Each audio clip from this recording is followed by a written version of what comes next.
Hey, what's going on? It's Kyle Henderson. You're on the line. Who am I on the line with, and where are you calling from? What's up, Kyle? It's CFB Jared. How you doing, man? Good to hear from you. How's your night tonight, man? Sorry, say it again. How's your night tonight?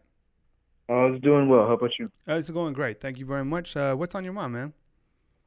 Well, looking at the way our pass rush was yesterday, I'm really excited. Like, of course, Barmore, he played, he got that one sack, and in limited playing time, he's looked really nice, but he, did make another mistake, and I noticed once that he just totally left his gap, and that allowed Mon to scramble for like 30 yards. So I don't know if he'll get more playing time, because he just made another mistake and he's not doesn't seem to be improving on those like little things. Mm-hmm. But when he does, our D line will be real nasty when he gets some playing time. Yeah, I think the big positive from yesterday was the fact that the defense I think really took a step forward. Now I knew that Kellen Munn was going to get his yards, but I was really glad to see that Terrell Lewis was able to get to the quarterback. I think that's so important for the Crimson Tide going forward. What are your thoughts on the secondary overall and your thoughts on how they play? Because I thought even though they did allow some yards, I think we continue to see guys like Trayvon Diggs and Patrick Surtain play at a very high level. Yeah, I really like our secondary.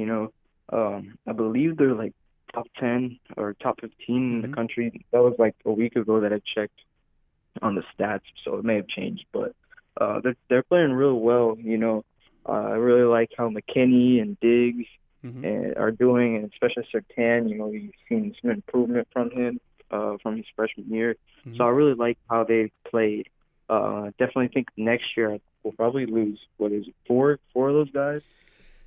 I mean, it could be. I mean, you could be losing. Let's see. Let's count them. You could be losing Jared Maiden. You could be losing Xavier McKinney, Trayvon Diggs, Patrick Surtain returns. Shaheen Carter, is now a senior. So, I mean, a lot of those guys are going to be stepping out of the program. So you're going to have a youthful secondary. But it's good to see that a guy like Jordan Battle is getting so much playing time. I mean, he's only a freshman. He's one of these eight. Alabama started this season, eight freshmen, Jordan Battle being one of them.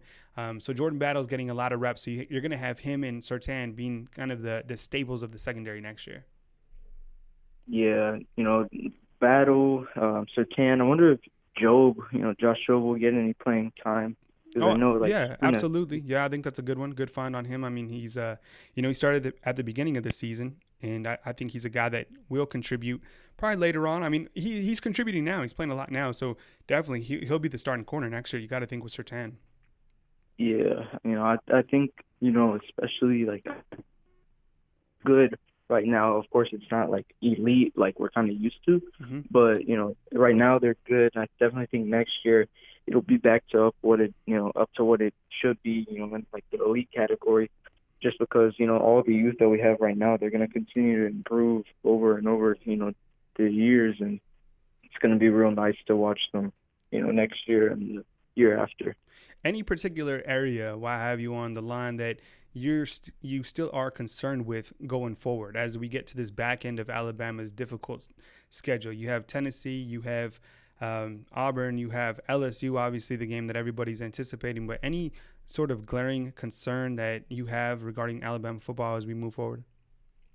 I would say probably Shane Lee and Christian Harris. I know Shane Lee, he definitely has the talent. He's real good, but he's a freshman and he's made a lot of freshman mistakes on missed coverages and whatnot.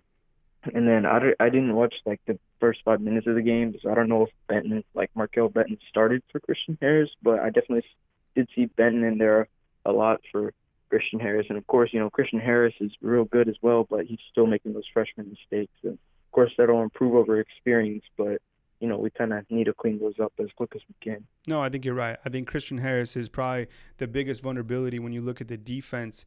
And you're starting to see, a couple weeks ago against South Carolina when Alabama, not in trouble, but they were trying to figure out what was going on. They subbed in Ali Cajo, and then this time when Texas A&M really drove right down the field on Alabama, it was a long, commanding drive. They put in Markel Benton. It looks like Christian Harris is going to be the starter, but it looks like they're trying to figure out if other guys can really step up to contribute for this defense. I got to move on to another call, but I appreciate you calling in. Thanks for calling in. Please All call right, again thank next you. time. Take it easy, buddy.